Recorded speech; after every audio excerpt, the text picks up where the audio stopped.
오늘 우리에게 주시는 하나님 말씀은 예레미야 29장 1절부터 14절까지 말씀입니다. 구약 성경 1096면입니다. 예레미야 29장 1절부터 14절까지 말씀을 저와 여러분들이 한 절씩 교독하겠습니다. 선지자 예레미야가 예루살렘에서 이 같은 편지를 느부갓네살이 예루살렘에서 바벨론으로 끌고 간 포로 중 남아있는 장로들과 제사장들과 선지자들과 모든 백성에게 보냈는데, 그때는 여고니아 왕의 왕후가 공중 내시들과 유다와 예루살렘의 고관들과 기공공과 토공들이 예루살렘에서 떠난 후라. 유다의 왕 시드기야가 바벨론으로 보내어 바벨론의 왕 느부갓네살에게로 가게 한 사반의 아들 엘리사와 힐기야의 아들 그마리아 편으로 말하되, 만군의 여호와 이스라엘의 하나님께서 예루살렘에서 바벨론으로 사로잡혀 가게 한 모든 포로에게 이와 같이 말씀하시니라. 너희는 집을 짓고 거기에 살며 텃밭을 만들고 그 열매를 먹으라. 아내를 맞이하여 자녀를 낳으며 너희 아들이 아내를 맞이하며 너희 딸이 남편을 맞아 그들로 자녀를 낳게 하여 너희가 거기에서 번성하고 줄어들지 아니하게 하라. 너희는 내가 사로잡혀 가게 한 그 성읍의 평안을 구하고 그를 위하여 여호와께 기도하라. 이는 그 성읍이 평안함으로 너희도 평안할 것임이라. 만군의 여호와 이스라엘의 하나님께서 이와 같이 말씀하시니라. 너희 중에 있는 선지자들에게와 점쟁이에게 미혹되지 말며 너희가 꾼 꿈도 굳이 듣고 믿지 말라. 내가 그들을 보내지 아니하였어도 그들이 내 이름으로 거짓을 예언함이라. 여호와의 말씀이니라. 여호와께서 이와 같이 말씀하시니라. 바벨론에서 70년이 차면 내가 너희를 돌보고 나의 선한 말을 너희에게 성취하여 너희를 이곳으로 돌아오게 하리라. 여호와의 말씀이니라. 너희를 향한 나의 생각을 내가 아나니 평안이요 재앙이 아니니라. 너희에게 미래와 희망을 주는 것이니라. 너희가 내게 부르짖으면 내게 와서 기도하면 내가 너희들의 기도를 들을 것이요 너희가 온 마음으로 나를 구하면 나를 찾을 것이요 나를 만나리라. 이것은 여호와의 말씀이니라. 나는 너희들을 만날 것이며 너희를 포로된 중에서 다시 돌아오게 하되 내가 쫓아 보내었던 나라들과 모든 곳에서 모아 사로잡혀 떠났던 그 곳으로 돌아오게 하리라. 이것은 여호와의 말씀이니라. 아멘. 가끔 하나님의 살아계심과 또 하나님의 선하심을 의심하는 사람들을 만날 때가 있습니다. 하나님이 살아계시다면 왜 이런 일이 일어나는가라고 하는 질문을 합니다. 질문을 하는 이유는 세상에서 일어나고 있는 여러 가지 이제 재난과 어려운 상황들을 볼 때도 있고, 또 개인적으로 어려운 시간을 겪어 나가는 사람들입니다. 이제 그러한 시간이 짧지 않고 길어지다 보면 정말 하나님이 살아계시는데 왜 이런 고난이 인간에게 임하는가, 나에게 임하는가라고 하는 질문을 하게 되지요. 이것은 불신자만 가지고 있는 질문이 아니라 신자들도 얼마든지 할 수 있는 질문이라고 생각을 합니다. 어려움 가운데 하나님께 나아가 기도하는 시간을 가질 때에 가장 큰 소망은 응답이 이루어지는 것이고 고난이 끝나는 것입니다. 그런데 우리의 생각대로 그 고난이 끝나지 아니하고 응답되지 않는 것처럼 보이는 상황 속에서도 누구라도 한 번쯤은 그런 질문을 했을 것이라고 생각을 합니다. 하나님 살아계시는데 왜 이러한 일들을 겪게 되는가? 이 질문을 하기 쉬운 상황이 되었습니다. 이스라엘 백성들이 나름 하나님의 백성이라고 하는 자부심을 가지고 역사를 이어오던 사람들인데 나라가 지금 망해가고 있습니다. 예레미야 시대의 이야기인데요. 이 지금 망하는 상황이 1차 오늘 본문에서도 여러 기술공과 토공들이 바벨론의 포로로 끌려갔습니다. 속수무책이라고 여겨집니다. 전쟁을 해서 이길 만한 상황도 아니고 하다 보니 1차적으로 많은 사람들이 포로로 끌려가서 이제 고난을 겪게 되는 상황까지 이르게 되었는데요. 그러는 상황 속에서 하나님의 선지자인 이 예레미야가 계속해서 전해주는 메시지는 나라가 망할 것이다. 우리가 포로로 끌려갈 것이고 남아있는 자들에게도 기근이나 혹은 전염병 같은 이제 고난이 임하게 될 것이다라고 하는 메시지였습니다.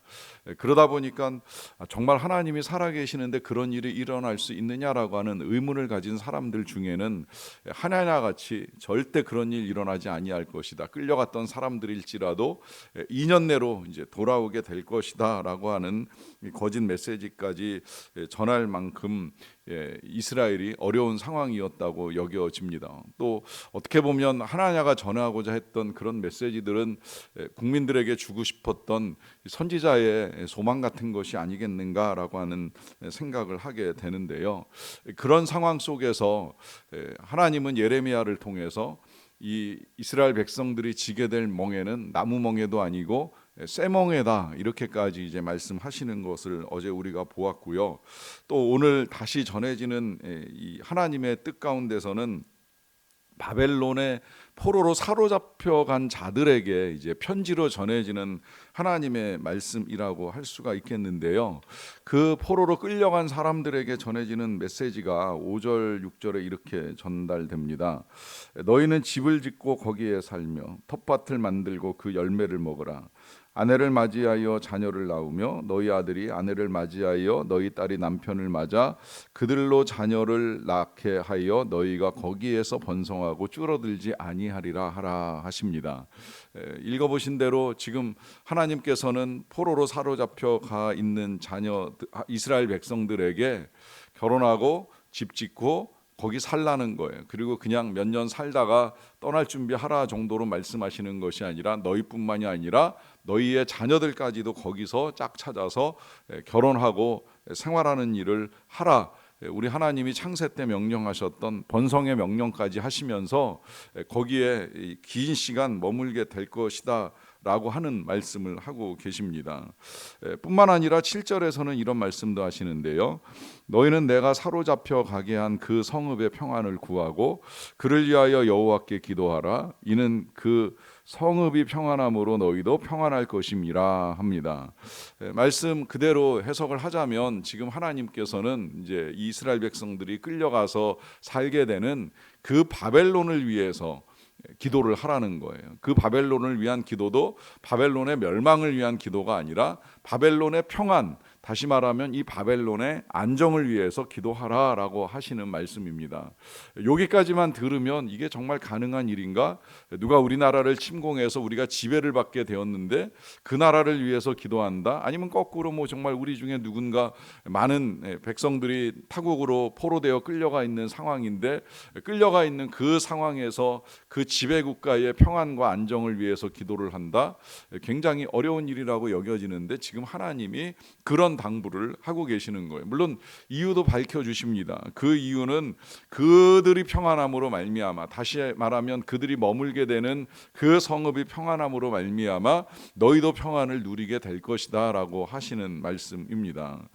다시 말하면 끌려간 포로들을 위해 또 이스라엘의 평안을 위해서 그곳에서 계속해서 기도하며 기다릴 것에 대한 이제 당부를 하시는 것인데요.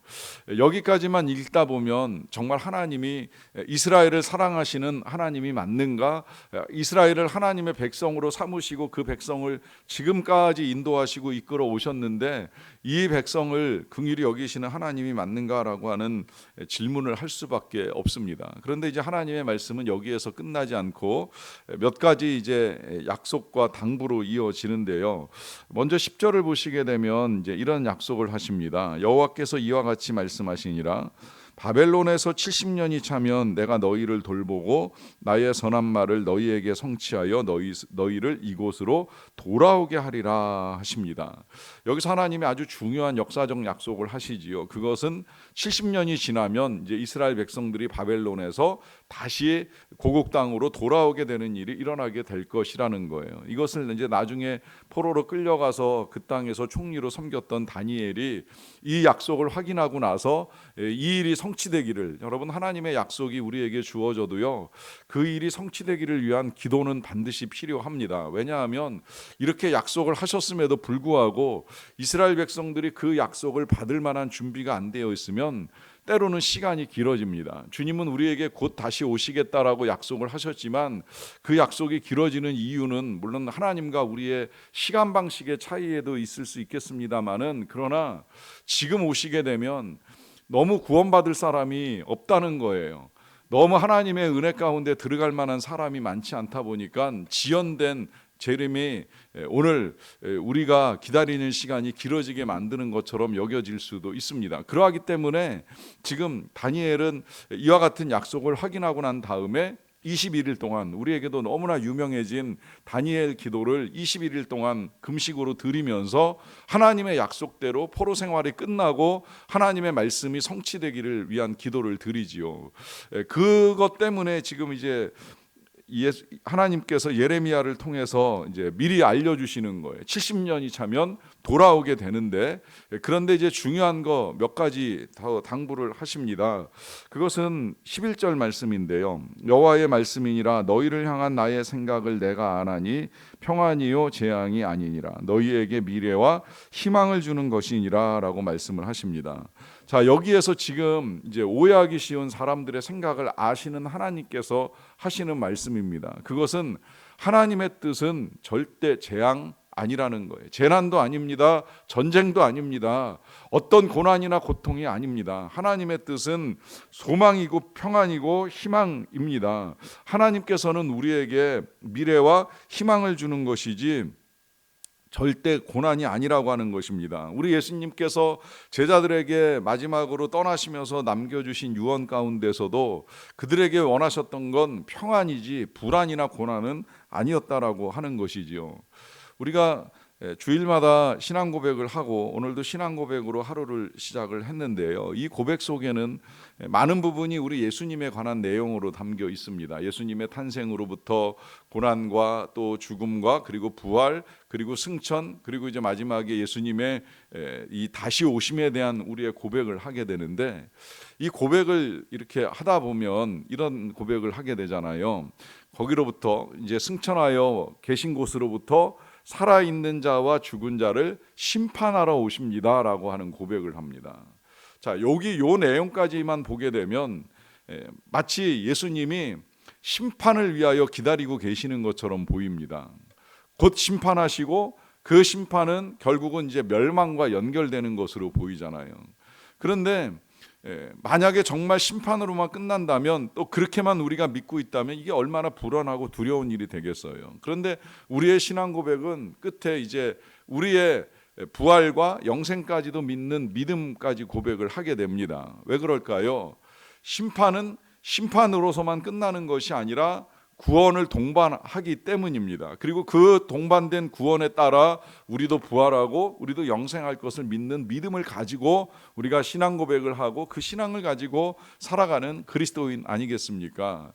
여러분, 하나님의 뜻 가운데는 잠시의 심판이나 이런 재앙이 있을 수는 있다는 거예요. 그러나 궁극적으로 하나님의 뜻은 절대 재앙으로 끝나는 인생이 아닙니다. 고난으로 끝나는 인생이 아닙니다. 아니, 오히려 그리스도인이라면, 하나님의 백성이라면 미래와 희망을 가져야 합니다. 그 미래와 희망이 이 당시 이스라엘 백성들에게는 70년이 차면 다시 본국으로 돌아오게 되리라라고 하는 약속으로 전해졌다면, 우리에게는 주님을 다시 만날 것에 대한 소망이고 또 우리의 구원에 대한 소망이고 영생과 부활에 대한 소망으로 이어져야 한다는 것입니다. 더 나아가서 그런 예수님의 재림에 대한 소망은 우리가 그토록 고달파했던 우리의 고난이 끝나는 소망이고 또 이 세상의 악이 멸망당하는 소망입니다. 심지어 그 악 가운데는 죄와 사망까지도 멸망당하는 소망이기 때문에 비록 우리가 살아가는 세상에 지금 이해할 수 없는 수많은 일들이 일어나고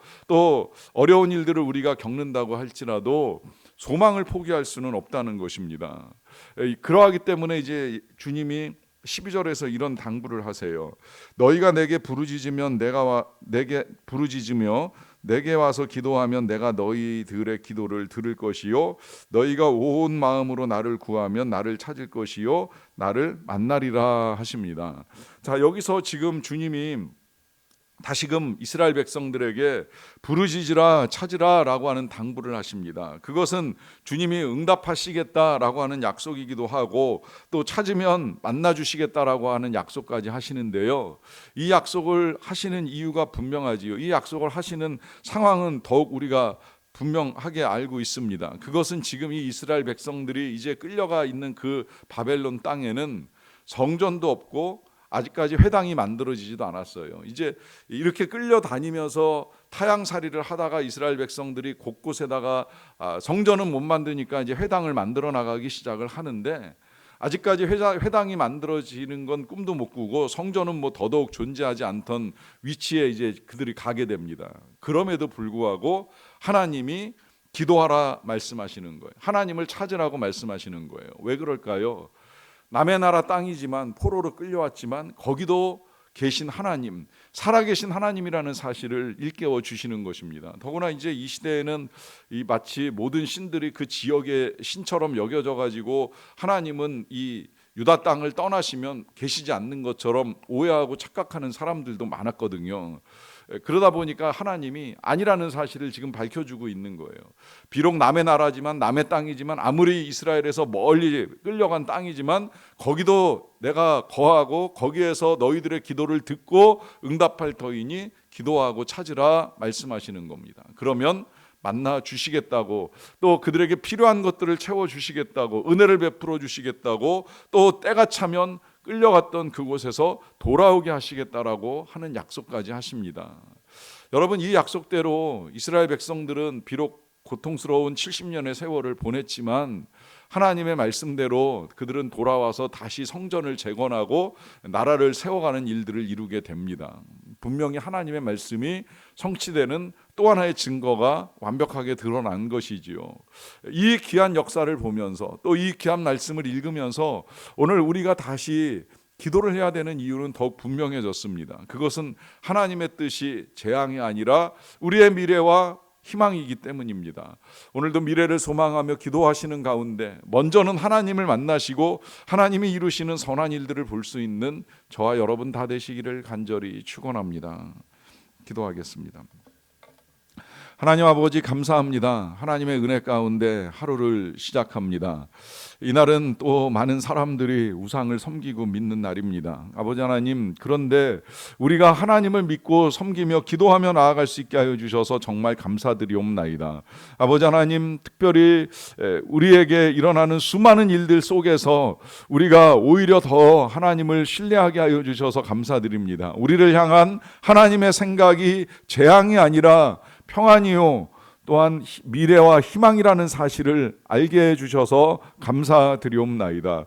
그러하기에 오늘도 주의 평안을 구하며 나아갑니다. 평안할 수 없는 이 세상, 얼마나 많은 일들이 요동치며 일어나고 있는지 모릅니다. 전쟁의 소문도 있고 또 기근의 소식도 있고 여러 가지 위기가 닥쳐오는 이 시대에 우리가 누릴 수 있는 평안이 세상에 있는 것이 아니라 우리가 가진 것에 있는 것이 아니라 오직 하나님께 있기에 하나님의 은혜, 하나님의 평강, 하나님의 응답을 구하며 나아갑니다. 오늘도 주님 앞에 엎드린 모든 주의 백성들에게 주의 평안을 내려 주시옵소서. 하나님이 우리에게 주시고자 하는 미래와 희망을 가지고 기도하는 가운데에 하나님의 놀라운 구원의 역사, 응답의 역사, 변화의 역사, 새로운 역사들을 경험하며 나아갈 수 있는 믿음의 백성들이 다 되게 하여 주시옵소서. 때로는 고난이 길어질지라도 인내와 믿음을 잃지 않게 되기를 원합니다. 하나님의 때를 기다리면서 인내하는 가운데에 주의 놀라운 역사들을 보는 믿음의 백성들로 살아가게 하여 주시옵소서.